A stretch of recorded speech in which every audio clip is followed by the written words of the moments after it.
जिला झज्जर के प्रधान जय भगवान डिगल जी अपने दोनों नेताओं को बुक्का भेंट करके उनका स्वागत करेंगे।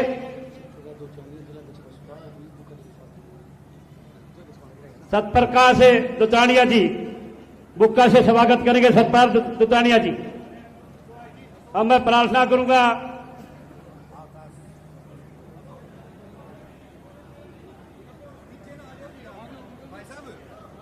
रणधीर सिंह बेनीवाल जी से, मैं प्रार्थना करूंगा, वो केंद्रीय प्रभारी हैं, पंजाब हरियाणा के प्रभारी लगा रखे हैं, मैं उनसे प्रार्थना करूंगा कि वह आए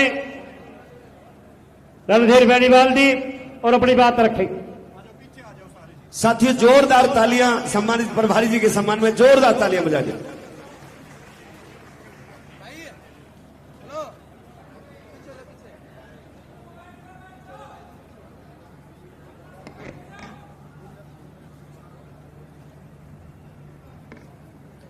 बाबा साहब भीमराव अम्बेडकर मान्यवर साहब श्री काशीराम जी को नमन करते हुए, आदरणीय चौधरी देवीलाल जी को नमन करते हुए, देश के सबसे बड़े सूबे उत्तर प्रदेश की 4 बार रही मुख्यमंत्री आदरणीय बहन कुमारी मायावती जी को अपना आदर्श अभिनेता मानते हुए, आदरणीय श्री ओम प्रकाश चौटाला जी को अपना आदरणीय मानते हुए, आज रोहतक लोकसभा की कार्यकर्ता सम्मेलन में मीटिंग में उपस्थित हमारे 2 मुख्यमंत्रियों की सूची में जो अग्रणीय भूमिका निभाने वाले श्री अभय सिंह चौटाला जी, मंच पर उपस्थित मुख्य अतिथि, सम्मानित साथियों, हमारे बीच में आदरणीय बहन कुमारी मायावती जी का आशीर्वाद लेकर के, आदरणीय श्री ओम प्रकाश चौटाला जी का आशीर्वाद लेकर के इस गठबंधन को पूर्ण रूप से अमली जामा पहना करके इस गठबंधन को आगे बढ़ाने के लिए मंच पर उपस्थित आदरणीय बड़े भाई अभय चौटाला जी और बहन कुमारी मायावती जी का आशीर्वाद प्राप्त किए हुए बहुजन समाज पार्टी के राष्ट्रीय कोऑर्डिनेटर और बहन जी के उत्तराधिकारी छोटे भाई श्री आकाश आनंद जी मंच पर उपस्थित हैं। दोनों मुख्य अतिथियों के लिए जोरदार तालियों की गड़गड़ाहट के साथ स्वागत चाहते हैं। भाई तालियों में बड़ी कंजूसी करते हैं भाई झज्जर वाले। रोहतक लोकसभा बहुत जानदार लोकसभा है और झज्जर के लोग दिल्ली के नजदीक रहते हैं, इसलिए सम्मानित साथियों तालियों की गड़गड़ाहट दिल्ली और चंडीगढ़ की कुर्सी तक जानी चाहिए।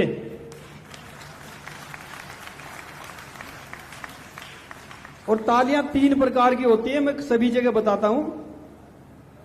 पहली जो जोरदार तालियां उन महापुरुषों के लिए जिन्होंने अपना जीवन लगा करके आपके लिए राजनीतिक रास्ते बनाए, उनके लिए तालियां। और दूसरे नंबर की ताली उन नेताओं के लिए जो आपके लिए, आपके बच्चों के भविष्य को सुरक्षित करने के लिए अपना जीवन लगा रहे हैं। और तीसरे नंबर की ताली जो महिलाएं मातृशक्ति हमारे बीच में बैठी हैं और घर पर बैठी हैं और अपने परिवार को सुरक्षित रूप से संभालती हैं, आपके बच्चों को संभालने का काम करती हैं, आपको रोटी पका करके देती हैं, खाना बना करके देती हैं और ये कहती हैं जाओ मिशन में काम करो, पार्टी में काम करो और चूल्हा हम संभाल लेंगे, अपने आप परिवार को हम संभालेंगे। उन महिलाओं, देखो महिलाओं की कितनी बड़ी हिम्मत होती है।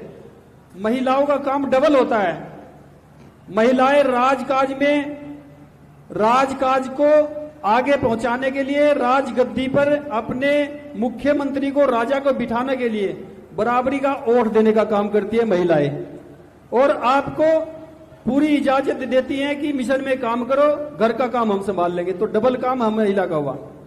तो सम्मानित साथियों, मंच पर उपस्थित दोनों पार्टी के प्रदेश के अध्यक्ष आदरणीय बड़े भाई रामपाल सिंह माजरा जी और धर्मपाल सिंह टीकरा जी, दोनों पार्टियों के प्रदेश की कमेटी, दोनों पार्टियों के जिले की कमेटी, जिला अध्यक्ष और दोनों पार्टियों की इस लोकसभा के सम्मानित साथियों, विधानसभा की कमेटी, सेक्टर कमेटी, बूथ की कमेटी और सभी जितने भी आपके मोर्चे बने हुए अलग अलग संगठनों के, आपकी पार्टी के, वो सम्मानित साथियों सभी का सम्मान करते हुए इस पंडाल में उपस्थित मेरे बुजुर्ग नौजवान साथी, प्यारे बच्चे, बीबीएफ के साथी, वॉलंटियर फोर्स के साथी, बामसेफ के साथी और मातृशक्ति, सभी का सम्मान करते हुए सम्मानित साथियों, ये जो समझौता आपके बीच में हुआ है, ये निश्चित तौर पर एक ओरिजिनल समझौता है।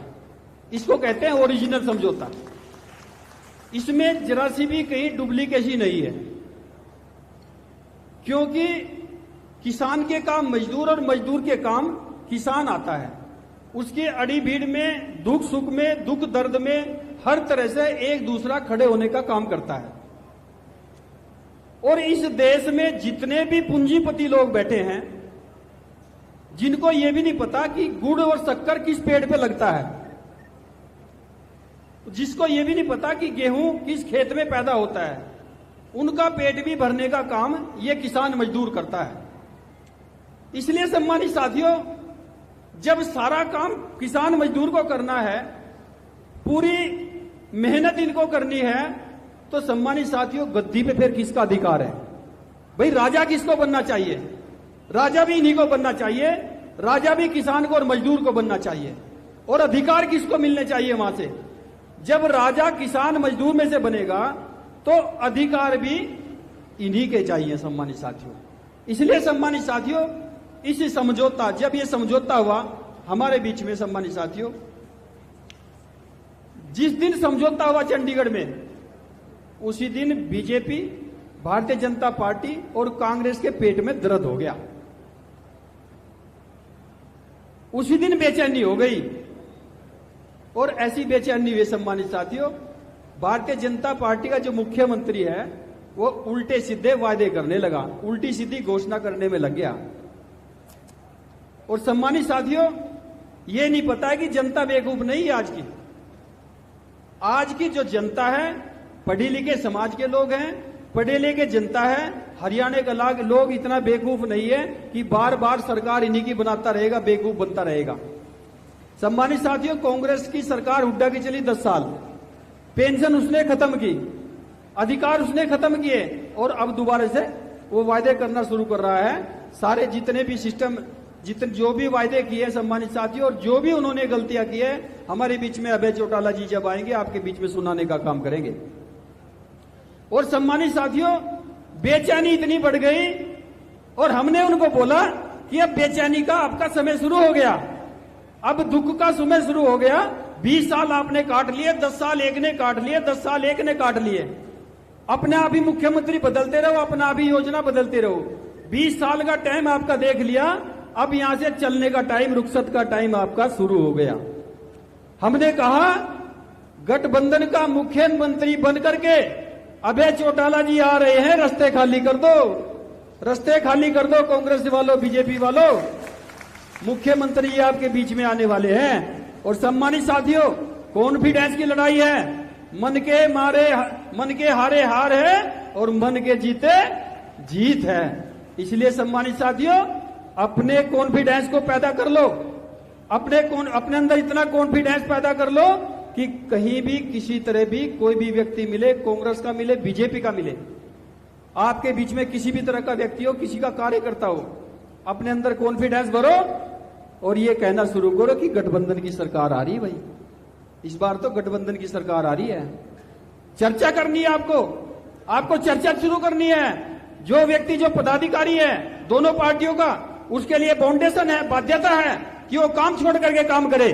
और जो व्यक्ति पदाधिकारी नहीं है, आम कार्यकर्ता है, उसके लिए भी हम आपको काम दे रहे हैं, उसके लिए भी काम है। वो चर्चा करे, वो बखान करे पार्टी का, वो गठबंधन का बखान करे। चर्चा कैसे करनी है आप लोगों को कि इस बार तो गठबंधन की सरकार आ रही है। भाई गठबंधन की सरकार बनेगी, चौटाला जी मुख्यमंत्री बनेंगे। चौटाला जी, ये आपको अपने मुंह पे रट लेना है। आप कहीं चौराहे पे खड़े हो, आप बस में सफर कर रहे हो, ट्रेन में सफर कर रहे हो, किसी चौक पे खड़े हो, किसी सीमेंट की दुकान पे काम कर रहे हो, आप कहीं प्राइवेट नौकरी कर रहे हो, सरकारी नौकरी कर रहे हो, महिला की टोली में बैठे हो, बुजुर्ग की टोली में बैठा हो, नौजवान की टोली में बैठे हो, बच्चों की टोली में बैठे हो, आप किसी बैंक्वेट हॉल में खाना खाने जाए या हॉस्पिटल में किसी पेशेंट को देखने जाए, आपको चर्चा करनी है। क्या करनी चर्चा? गठबंधन जीत रहा भाई, चौटाला जी मुख्यमंत्री बन रहे भाई। इस बार तो आपको कहना है, मुंह से शब्द निकालने हैं। आपकी चवन्नी नहीं लगती, आपकी अठन्नी खर्च नहीं होती, आपका टका खर्च नहीं होता, आपका समय खर्च नहीं होता। आपको दो शब्द निकालने हैं। जो हमारे लोग बैठे हैं वो रिश्तेदारों को फोन करे, मित्रों को फोन करे, दोस्तों को फोन करे, गठबंधन की सरकार बन रही भाई। इस बार तो चौटाला जी मुख्यमंत्री बन रहे भाई। इस बार तो चौटाला जी मुख्यमंत्री बन रहे। आप अगर किसी बैंक्वेट हॉल में खाना खाने भी जा रहे हैं, खाना खाते समय भी आपके सामने कांग्रेस का व्यक्ति होगा वहां पे, क्योंकि सम्मानित साथियों, जब शादी होती है, शादी ब्याह में सभी लोगों को बुलाते हैं, मित्रों को। कोई कांग्रेस में होता है, कोई बीजेपी में होता है, कोई आम आदमी पार्टी में होता है, सभी लोग होते हैं। जब खाना खाने जाओ, आप भी इन्विटेशन हाउस में होता है, तो थाली में खाना लो और चम्मच मुंह में लगाया। आपको दो शब्द निकालने हैं। इस बार तो भाई चौटाला जी मुख्यमंत्री बन रहे हैं।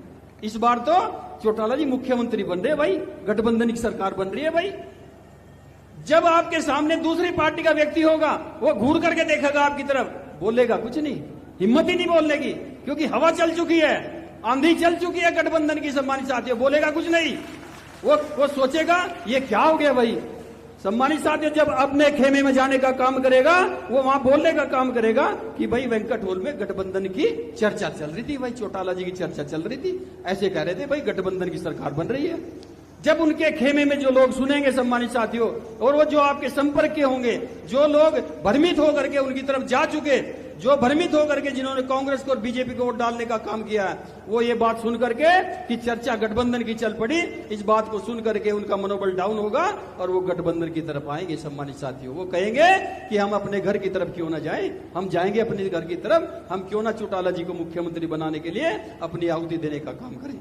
इसलिए सम्मानित साथियों, आप लोग अभी से लगें, जब भी आप यहां से निकल के जाएं, अभी से संकल्प लेकर के जाएं। जब भी आप यहां से निकले, अपने रिश्तेदारों को, अपने मित्रों को, महिलाएं जहां भी बैठे, चूल्हे पे बैठे, चौक में बैठे, गली में बैठे, कहीं भी खड़े हो, पानी लेने जाए या कहीं किसी भी तरह से खेत में जाए, घास काटने जाए, चर्चा एक ही होनी चाहिए, क्योंकि कुछ खर्च नहीं होता। सम्मानित साथियों, कुछ भी खर्च नहीं होता, चर्चा एक ही होनी चाहिए। मुख्यमंत्री इस बार चौटाला जी बन रहे हैं भाई, अभय चौटाला जी मुख्यमंत्री बन रहे हैं। इसलिए सम्मानित साथियों, दूसरी बात हम ये कहना चाहते हैं अपने पदाधिकारियों को, कि अपने दोनों पार्टियों के पदाधिकारियों को हम ये कहना चाहते हैं सम्मानित साथियों, कि आज से ही अपने सेक्टर, अपनी विधानसभा की कमेटी और अपने सेक्टर की कमेटी और अपने बूथ की कमेटी कंप्लीट कर लो, और उसमें से जो मजबूत एजेंट हैं, शर्माने की जरूरत नहीं है। बहुत सारे लोग सोचते हैं, बहुत सारे बच्चे सोचते हैं कि मैं एजेंट ना बनूं, लेकिन बूथ का एजेंट अगर बनाना है, वही मजबूती का कारण होता है। सम्मानित साथियों, उसी को मजबूत बनाना चाहिए। अगर हमने बूथ का एजेंट मजबूत बना लिया, तो निश्चित तौर पर सम्मानित साथियों, उस बूथ को हम हारने का काम नहीं करेंगे, वहां से आपकी काउंटिंग शुरू होगी। और सम्मानित साथियों, इस प्रदेश में 60 सीटें ऐसे, 60 सीट ऐसी सीटें हैं सम्मानित साथियों, 45 सीट पे मुख्यमंत्री बन जाता है। और लेकिन 60 सीटें ऐसी हैं जो दलित और किसान और मजदूर के गठबंधन से पहली ही बार में निकल के आ रही। सम्मानित साथियों, पहले ही राउंड में आप लोग जीत करके आ रहे हैं। सम्मानित साथियों, केवल हमें बढ़ाना अगर की चीज को, अपनी सोच को बढ़ाना है, अपनी सोच को बाहर निकाल के लाओ, अपने कॉन्फिडेंस को बाहर निकाल के लाओ। मन के हारे हार और मन के जीते जीत है सम्मानित साथियों। इसलिए जो मन ने सोच लिया वही होगा। इसलिए हमें सोच कर चले कि जब हमने ये सोच लिया कि गठबंधन का मुख्यमंत्री बनना है, इसलिए हमने जो सोच लिया कि चौटाला जी को मुख्यमंत्री बनाना है, तो निश्चित तौर पर जिस दिन ये झंडा गठबंधन का, जिस दिन ऐनक का झंडा, जिस दिन हाथी का झंडा उस चंडीगढ़ की कुर्सी पे लगा दिया, गाड़ दिया, उस दिन आपके अधिकार सुरक्षित हो जाएंगे सम्मानित साथियों, उसी दिन सुरक्षित हो जाएंगे, ये मान लेना सम्मानित साथियों। इसलिए कहना चाहते हैं सम्मानित साथियों कि बहुत सारी बहुत सारी पार्टियों के लोग आपके बीच में आने का काम करेंगे, लेकिन भ्रमित होने का कहीं जरूरत नहीं। सम्मानित साथियों, इस सरकार को कहेंगे अपनी सरकार, इस सरकार को कहेंगे अपनी सरकार, क्योंकि दोनों पार्टियों के जो कार्यकर्ता हैं वो दिल से लगे हुए हैं। अगर कैडर किसी के पास है तो इन दोनों पार्टियों के पास कैडर है सम्मानित साथियों, बाकी किसी के पास कोई कैडर नहीं है, उनके पास भ्रमित वोट है सम्मानित साथियों। इसलिए मैं ज्यादा न कहते हुए अपना पूरा समय जो बचा हुआ है सम्मानित साथियों अपने मुख्य अतिथियों को देना चाहता हूं। हमारे बीच में आकाश आनंद जी दिल्ली से चलकर आए सम्मानित साथियों, अभी दूसरी भी मीटिंग है उनकी, और आदरणीय बहन कुमारी मालती जी ने बड़े शिद्दत के साथ इनको जिम्मेदारी देने का काम किया सम्मानित साथियों, और हरियाणा की पूर्णतः जिम्मेदारी इनको देने का काम किया है कि हरियाणा की पूरी जिम्मेदारी जिस दिन आप लोग सरकार बना लोगे उसी दिन हरियाणा से निकलना, उससे पहले हरियाणा में ही घुसे रहना, ये बहन जी ने कह करके भेजा सम्मानित साथियों। और लाज हमारे कार्यकर्ताओं के हाथ में सम्मानित साथियों, ये आपसे निवेदन है मेरी हाथ जोड़ करके यहाँ का प्रभारी होने के नाते सम्मानित साथियों कि हमारे मुख्य अतिथियों की और आदरणीय बहन कुमारी मावती जी की और हमारे मान्यवर साहब श्री कांसी राम जी की और हमारे चौधरी देवीलाल जी की और बाबा साहब भीमराव अम्बेडकर जी की सौगंध लेकर के जाएं कि हमें सरकार बनानी है, सरकार बनानी है, सरकार बनानी है। धन्यवाद। जय भीम, जय भारत। बहुत बहुत धन्यवाद माननीय रणधीर बेनीवाल जी का। इससे पहले कि आकाश आनंद जी जो राष्ट्रीय संयोजक है आपको संबोधित करें, हमारे बीच में बीवीएफ के सभी जो वॉलंटियर साथी से भाई हैं वो माननीय आकाश आनंद जी को बुक्का दे के सम्मानित करेंगे। और मैं प्रार्थना करूंगा फिर आकाश आनंद जी को कि आए, एक बार जोरदार तालियों से स्वागत करें। ताऊ देवीलाल अमर रहे, अमर रहे, अमर रहे, ताऊ देवीलाल अमर रहे, अमर रहे, अमर रहे, मानवर काशीराम अमर रहे, अमर रहे, अमर रहे।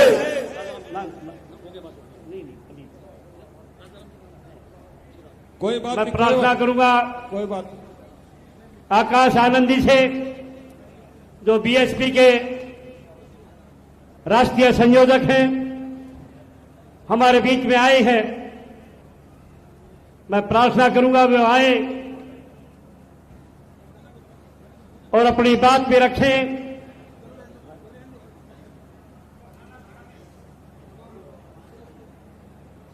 साथियों जोरदार तालियां बजा जोरदार करके तालियों से स्वागत करें। मैं नेताओं से माफी चाहूंगा कि ये पब्लिक 11 बजे से बैठी है, काफी लंबा समय हो गया, तो मैं प्रार्थना करूंगा आकाश आनंदी से कि वो आए और अपनी बात रखें। जय भीम साथियों, जय भीम। मैं आज यहाँ पर इतनी बड़ी संख्या में हमारी महिलाएं जो मौजूद हैं उनको देखकर लगता है कि हमारी महिलाओं ने ऐनक पहन हाथी पर सवार चंडीगढ़ जाने का मन बना लिया है। मैं यहां पर मौजूद आज इतनी बड़ी संख्या में हमारी माताएं बहनें, हमारे बड़े बुजुर्ग और यहां आज इतनी बड़ी संख्या में हमारे युवा साथी जिन्होंने अपने दिन में से इतना कीमती समय निकालकर हम सबको सुनने आए, आप सभी का तहे दिल से धन्यवाद करता हूं। और आज की इस विशाल कार्यकर्ता सम्मेलन को सफल बनाने के लिए जो हमारे बसपा और एनएलओ के सभी छोटे बड़े पदाधिकारी एवं नेतागण और हमारे महत्वपूर्ण हमारे मूवमेंट की जान हमारे कार्यकर्ता जिन्होंने इतनी मेहनत कर इसको सफल बनाया, तो आप सभी को भी मैं तहे दिल से धन्यवाद करता हूं। साथियों, यहां हरियाणा में होने वाले विधानसभा आम चुनाव के संबंध में कुछ जरूरी बातें आप लोगों के बीच में रखने से पहले मैं अपने सभी संतों, गुरुओं, महापुरुषों को, जिसमें खासकर महात्मा ज्योतिबा फूले, छत्रपति शाहूजी महाराज, नारायण गुरु, पेरियार रामास्वामी जी, बाबा साहब डॉक्टर भीमराव अंबेडकर जी एवं मान्यवर साहब श्री काशीराम जी को नमन करता हूं। साथियों, मैं बहुजन समाज पार्टी की राष्ट्रीय अध्यक्ष व उत्तर प्रदेश की 4 बार मुख्यमंत्री व पूर्व सांसद आदरणीय बहन जी के नाम से लोकप्रिय बहन कुमारी मायावती जी को भी तहे दिल से आभार प्रकट करता हूं। साथियों, जिन्होंने अपनी पूरी जिंदगी बामसेफ, DS4 व BSP के जन्मदाता एवं संस्थापक मान्यवर साहब श्री कांशीराम जी के बताए हुए रास्ते पर चलकर परम पूज्य बाबा साहब डॉक्टर भीमराव अंबेडकर जी के मानवतावादी एवं आत्मसम्मान व स्वाभिमान के मूवमेंट के कारवा को अपने आजीवन त्याग, तपस्या व कड़े संघर्ष के जरिए नई राजनीतिक ऊर्जा, शक्ति व पहचान दी है तथा उत्तर प्रदेश जैसे विशाल व महत्वपूर्ण राज्य में 4 बार बहुजन समाज पार्टी के नेतृत्व में सरकार बनाकर खासकर बहुजन समाज के लिए एक ऐसी मिसाल है जिससे प्रेरणा लेकर करोड़ों लोग यहां आज हरियाणा में भी सामाजिक परिवर्तन व आर्थिक तरक्की के मिशनरी कार्य से जुड़े हुए हैं। इतना ही नहीं बल्कि मैं खुद भी उनके इस नेतृत्व से प्रभावित होकर BSP मूवमेंट से जुड़ा हूं और उनके पदचिन्हों पर चलकर इस मिशनरी दायित्व, कर्तव्य व फर्ज को अपनी आखिरी सांस तक निभाने की पूरी कोशिश करता रहूंगा। साथियों, आज हमारे alliance partner Indian National Lokdal के संस्थापक व पूर्व उप प्रधानमंत्री श्री चौधरी देवीलाल जी को भी तहे दिल से नमन करते हैं। साथ ही साथ NLO के राष्ट्रीय अध्यक्ष व श्री ओम प्रकाश चौटाला जी और आज हम सबके बीच में मौजूद NLO के राष्ट्रीय महासचिव और हमारे गठबंधन की ओर से हरियाणा प्रदेश के मुख्यमंत्री के उम्मीदवार श्री अभय सिंह चौटाला जी को तहे दिल से आभार व स्वागत प्रकट करते हैं।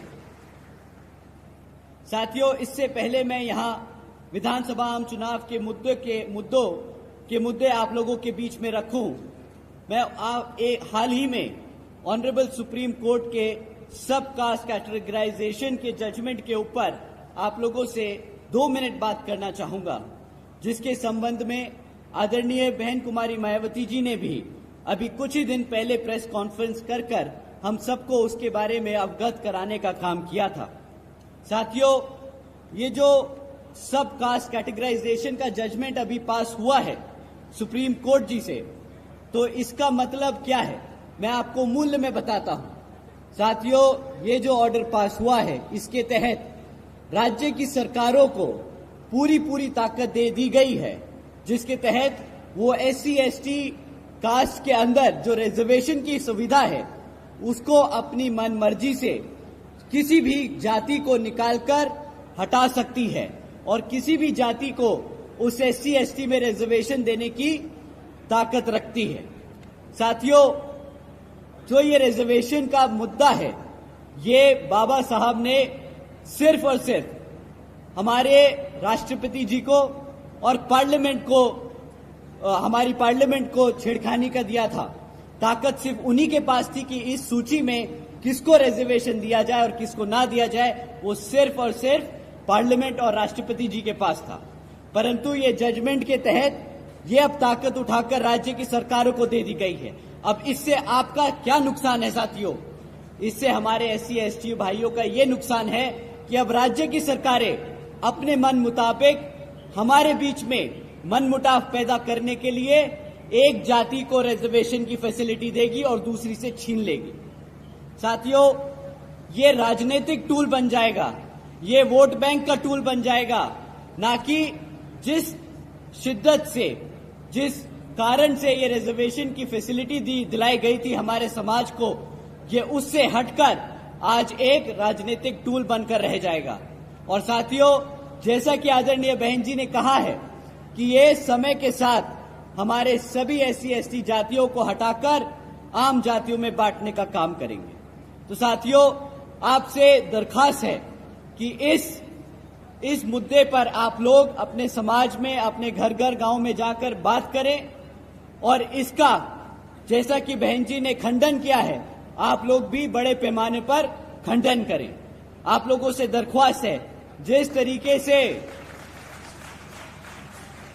जिस तरीके से अंग्रेजों ने भारत को बांटा था, उसी तरीके से ये कांग्रेस और भाजपा की सरकारें हमारे SC ST समाज को बांटने का काम करेंगी। इसके जरिए साथियों, ये लोग जो अपने आप को संविधान के रक्षक बताते हैं, उन्हीं के वकीलों ने सुप्रीम कोर्ट के सामने खड़े होकर इस पे हामी भरी थी। साथियों, यही है आपके असली गुनहगार, यही है आपके दुश्मन जो आपको अंदर से खोखला करने की कोशिश कर रहे हैं। तो साथियों, आपसे दरखास्त है कि इसका खंडन करें, इसके चक्कर में ना पड़ें, और जैसे आदरणीय बहन कुमारी मायावती जी ने कहा है कि इससे हमारे समाज को बांटने का काम किया जाएगा।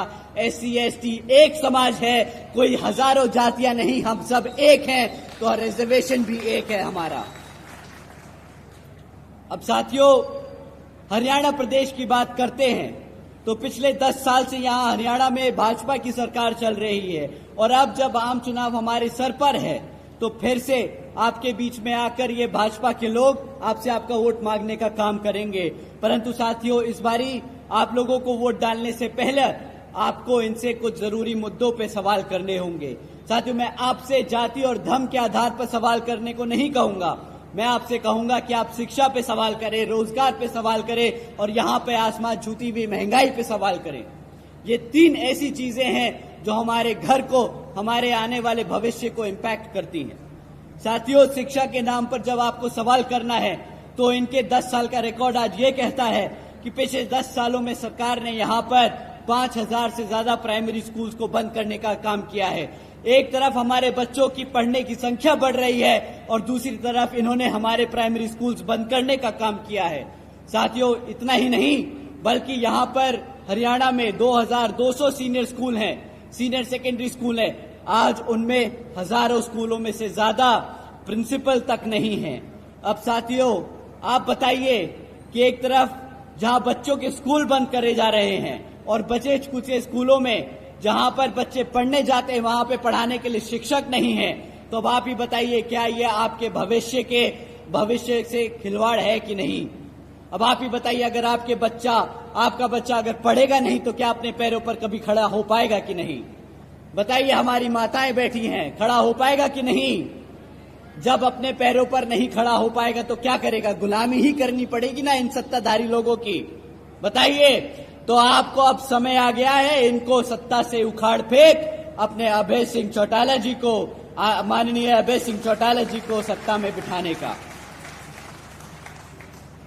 साथियों, ऐसा कोई सा महीना नहीं जाता शिक्षा के नाम पर जब हम सवाल करें तो इनसे जरूर पूछिएगा कि पेपर लीक की खबरें जो हमें आए दिन सुनने को मिलती हैं, उसका क्या इनके पास इलाज है। साथियों, कोई भी ऐसी सरकारी डिपार्टमेंट नहीं बचा जहां पर जिसकी भर्ती की परीक्षा का पेपर ना लीक हुआ हो।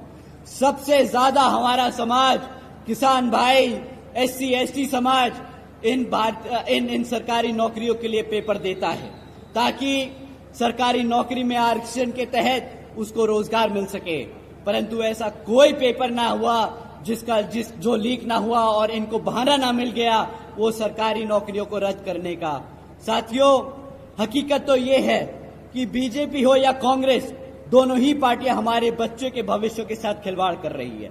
एक तरफ सरकार में रहकर ये पेपर लीक और रोजगार ना देती और दूसरी विपक्ष में बैठकर आपके बच्चों के लिए आवाज नहीं उठाती।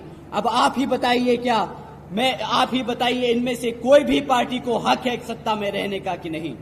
बताइए, कोई हक है इनको? नहीं।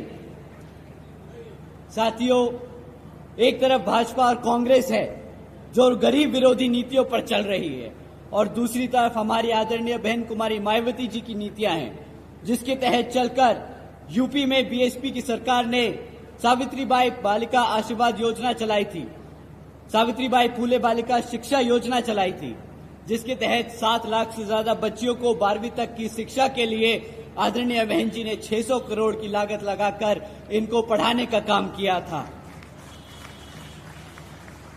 इतना ही नहीं साथियों, आदरणीय बहन जी ने अपने शासनकाल में यूपी में 6 engineering colleges, 2 homeopathic colleges, 24 polytechnic, 2 paramedical colleges, 6 universities, 2 से अधिक इंटर और डिग्री कॉलेजेस, 100 से अधिक ITIs, 550 से ज्यादा हाई स्कूल्स और 5,500 से अधिक प्राइमरी स्कूल्स बनाने का काम किया था साथियों। और अभी इतिहास में पहली बार हमारे सरकारी स्कूल्स, हॉस्टल्स और कॉलेजेस में हमारे सभी ओबीसी, गरीब और वंचित समाज के बच्चों के लिए 27% आरक्षण के इंतजाम किया था साथियों। भारत में पहली बार ऐसा हुआ था। तो साथियों, ये लिस्ट इतनी लंबी है कि अगर मैं आपको पूरी लिस्ट सुनाने बैठूं तो मेरा गला सूख जाएगा और समय खत्म हो जाएगा, परंतु वो लिस्ट खत्म नहीं होगी। इसी तरह मुझे पूरा विश्वास है, बहन जी को पूरा विश्वास है कि जब आप आदरणीय अभय सिंह चौटाला जी को मुख्यमंत्री बनाकर चंडीगढ़ की गद्दी पे बिठाएंगे तो उसी तरह, उतनी मेहनत से आपके बच्चों के लिए स्कूल्स और कॉलेजेस खोलेंगे। साथियों, आज यहां पर रोजगार के नाम पर पिछले 10 सालों में इतना बड़ा मजाक हुआ है कि आज यहां 40% युवा बेरोजगार घूम रहा है। हमारा हरियाणा का 40% युवा बेरोजगार घूम रहा है। इतना ही नहीं साथियों, बीजेपी पिछले 10 सालों से सरकार में लगातार आसीन है, उसके बाद भी आज यहां 2 लाख सरकारी नौकरियां खाली पड़ी हैं। एक तरफ लेकर कुल मिलाकर एक तरफ 40% युवा रोजगार मांगता है और दूसरी तरफ सरकार के पास 2 लाख सरकारी पद खाली पड़े हैं। परंतु ये भाजपा की सरकार कौशल विकास निगम जैसी योजना चलाकर पक्की नौकरियां नहीं, कच्ची नौकरियां देती हैं। और उसमें भी वो इसलिए कच्ची नौकरियां देती हैं ताकि आपको उन 2 लाख सरकारी नौकरियों पर रिजर्वेशन न देना पड़े। साथियों, एक तरफ बीजेपी की सरकार ऐसे काम कर रही है, दूसरी तरफ हमारे लोगों को गरीब, कमजोर और बेहाल बनाने का काम कर रही है। तो दूसरी तरफ कांग्रेस की सत्ता में बैठी कांग्रेस के सारे एमएलए विपक्ष में बैठकर बीजेपी को घेरने का काम नहीं कर रहे, उनसे सवाल नहीं उठा रहे, उनको काले झंडे नहीं दिखा रहे। वो उनके साथ मिले हुए आपके बच्चों को गरीब और आपको गुलाम बनाने का काम कर रहे हैं।